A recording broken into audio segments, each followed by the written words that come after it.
Hello everyone, welcome back to my channel. Friends, अभी बजे हैं सुबह के 11, साढ़े 11 का टाइम हो रहा है। लेकिन अगर आप लोगों से सुबह को अभी 4 बजे 5 बजे नहीं उठा जा रहा है, पहले आप उठते थे लेकिन अब नहीं उठा जा रहा क्योंकि सर्दियों का सीज़न है, सर्दी बहुत लगती है, उसकी वजह से आलस भी आप लोगों को आने लगता है। तो आज हम इस विषय में बात करने वाले हैं। ऐसी टिप्स दूंगी जिसे यूज़ करने के बाद आपको कभी भी आलस नहीं आएगा और आप सुबह अपने आप ही उठ जाएंगे। अभी 11-12 बजने के पास ही है टाइम और बच्चे अभी कहीं जा रहे हैं, दोनों गुड्डू यश और पीहू भी अंदर है। तो मेरा सुबह का तो नाश्ता वगैरह सारा काम ख़त्म हो गया था, लेकिन अभी मैंने बेड खोले हैं, दोनों डबल बेड, और उनकी मैं सफाई वगैरह कर रही हूँ। आज तो कुछ समय मुझे ज़्यादा लगेगा काम करने में, और साथ ही साथ मैं दोपहर का खाना भी बनाती रहूँगी। और पीहू के लिए बनाऊँगी मूली का भुर्जी और बच्चों के लिए गोभी की तहारी बनाऊँगी, क्योंकि दोपहर में थोड़ा हल्का काम हो जाएगा। और यहाँ पे क्लीनिंग ज़्यादा करनी पड़ती है क्योंकि बाहर मिट्टी है, सारे में खुला वातावरण है, तो धूल बहुत ज़्यादा आती है और ये गीली गीली मिट्टी अंदर आकर सूखती है, तो उसकी वजह से मुझे बार बार झाड़ू वगैरह लगानी होती है। तो फ्रेंड्स, हम बात कर रहे थे कि सुबह को 4 बजे या 5 बजे जब आप उठते हो तो आपको बहुत ज़्यादा आलस आने लगा है, बहुत सर्दी लगती है और कई बार तो उठने का बिल्कुल भी मन नहीं करता है। तो दोस्तों देखिए, मेरे भी 4 बच्चे हैं, 2 बेटे हैं, 2 बेटी हैं, और 2 बच्चे जो हैं वो तो बड़े हैं, लेकिन पीहू अभी बहुत छोटी है और इन सब का काम अकेले ही करना पड़ता है। सुबह उठना भी है और पूरे दिन मुझे यूट्यूब का, इंस्टाग्राम का और अपनी बेटी का चैनल भी है, उसको भी हैंडल करती हूँ पूरे दिन। तो बहुत सारे काम हो जाते हैं, बल्कि मैं शाम तक बहुत ज़्यादा थक जाती हूँ। तो सुबह को अगर आप लोगों से उठा नहीं जा रहा है 5 बजे या 4 बजे, तो मैं आपको आज एक टिप्स देती हूँ। देखिए, सब आपसे ये कहते हैं कि आपको जल्दी उठना है तो जल्दी सो जाओ, लेकिन मैं आपसे बिल्कुल नहीं कहूँगी कि जल्दी उठना है तो जल्दी सो जाओ। क्योंकि अगर आप कितने भी थके हुए हों और अगर आपसे कोई कह दे या आपके हस्बैंड ही कह दे कि भाई कल मैं तुम्हें 20,000 रुपये दूंगा, कल सुबह तुम्हें 8 बजे ही शॉपिंग करने के लिए जाना है या फिर तुम्हें अपने ज्वेलरी ख़रीदने के लिए जाना है गोल्ड की, तो तुम अपने टाइम से चली जाना। तो आप खुद ही, कोई आपको उठाए ना उठाए, आप कितनी थक रही हो, कितनी बीमार हो, आप खुद ही उठ के भाग लोगी अपनी शॉपिंग करने के लिए।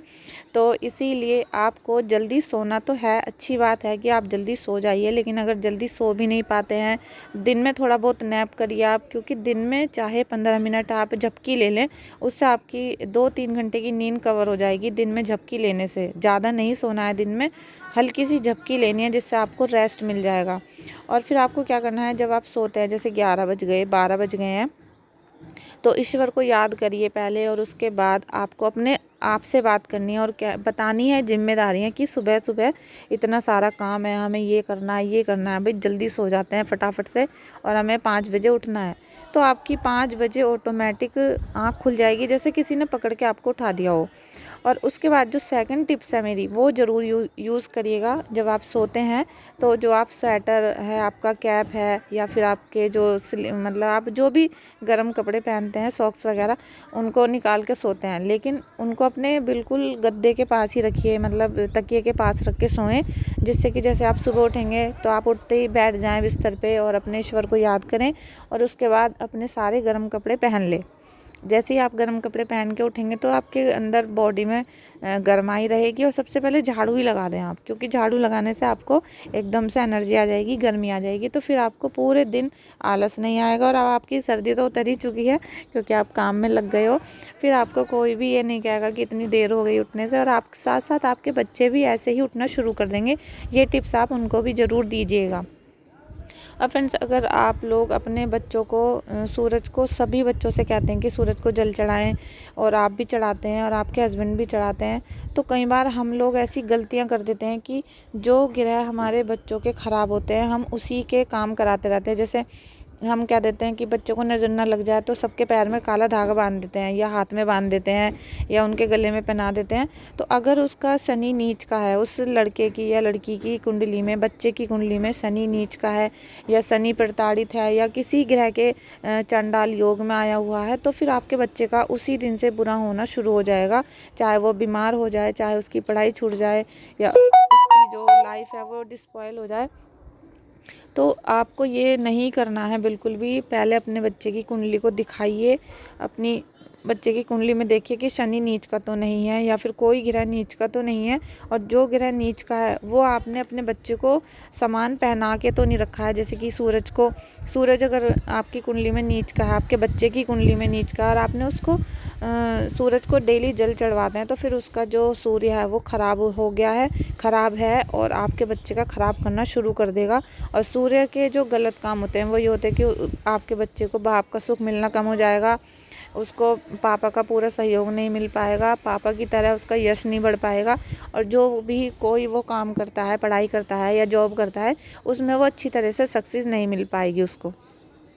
तो ये सारी बातें आपको अपने बच्चों के जीवन में देखनी होंगी झांक कर, जिससे आपको पता चले कि भाई हमारे बच्चे असलियत में परेशान क्यों हैं, क्या बात है वो अच्छे से पढ़ाई नहीं कर पा रहे हैं, या फिर क्या बात है कि हमने अपने ही हाथों से उनका कुछ ख़राब तो नहीं कर रखा है कि हमें पता भी नहीं है और उनका कुछ ख़राब चल रहा है। ये सारी बातें आप अपने बच्चों के जीवन में ज़रूर देखिएगा।